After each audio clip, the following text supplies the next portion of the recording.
ये जब भी बिहार में मध्यावधि चुनाव होंगे, मैं मान के चल रहा हूँ कि लोकसभा से पहले बिहार में मध्यावधि चुनाव होंगे। नीतीश की कुर्सी जाएगी और बिहार में मध्यावधि चुनाव होगा।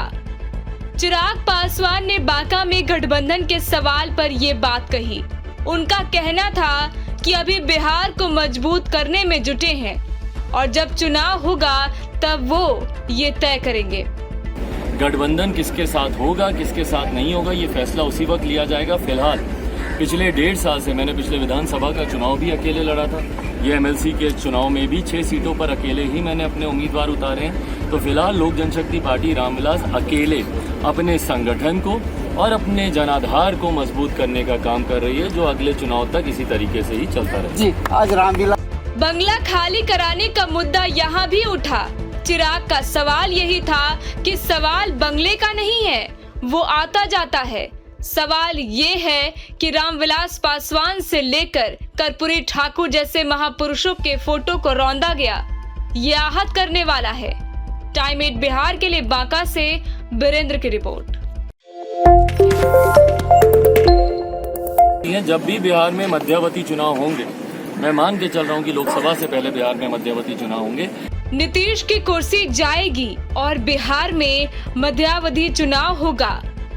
चिराग पासवान ने बांका में गठबंधन के सवाल पर ये बात कही। उनका कहना था कि अभी बिहार को मजबूत करने में जुटे हैं और जब चुनाव होगा तब वो ये तय करेंगे। गठबंधन किसके साथ होगा, किसके साथ नहीं होगा, ये फैसला उसी वक्त लिया जाएगा। फिलहाल पिछले 1.5 साल से मैंने पिछले विधानसभा का चुनाव भी अकेले लड़ा था। ये एमएलसी के चुनाव में भी 6 सीटों पर अकेले ही मैंने अपने उम्मीदवार उतारे हैं। तो फिलहाल लोक जनशक्ति पार्टी रामविलास अकेले अपने संगठन को और अपने जनाधार को मजबूत करने का काम कर रही है, जो अगले चुनाव तक इसी तरीके से ही चलता रहे। जी, आज रामविलास बंगला खाली कराने का मुद्दा यहाँ भी उठा। चिराग का सवाल यही था कि सवाल बंगले का नहीं है, वो आता जाता है। सवाल ये है कि रामविलास पासवान से लेकर कर्पूरी ठाकुर जैसे महापुरुषों के फोटो को रौंदा गया, ये आहत करने वाला है। टाइम 8 बिहार के लिए बांका से बीरेंद्र की रिपोर्ट। जब भी बिहार में मध्यावधि चुनाव होंगे, मैं मान के चल रहा हूँ कि लोकसभा से पहले बिहार में मध्यावधि चुनाव होंगे।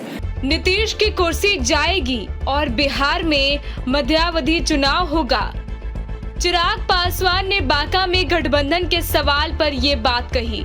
उनका कहना था कि अभी बिहार को मजबूत करने में जुटे हैं और जब चुनाव होगा तब वो ये तय करेंगे।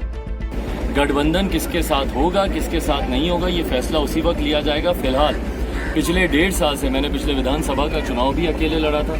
ये एमएलसी के चुनाव में भी 6 सीटों पर अकेले ही मैंने अपने उम्मीदवार उतारे हैं। तो फिलहाल लोक जनशक्ति पार्टी रामविलास अकेले अपने संगठन को और अपने जनाधार को मजबूत करने का काम कर रही है, जो अगले चुनाव तक इसी तरीके से ही चलता रहे। जी, आज रामविलास बंगला खाली कराने का मुद्दा यहाँ भी उठा। चिराग का सवाल यही था कि सवाल बंगले का नहीं है, वो आता जाता है। सवाल ये है कि रामविलास पासवान से लेकर कर्पूरी ठाकुर जैसे महापुरुषों के फोटो को रौंदा गया, ये आहत करने वाला है। टाइम 8 बिहार के लिए बांका से बीरेंद्र की रिपोर्ट।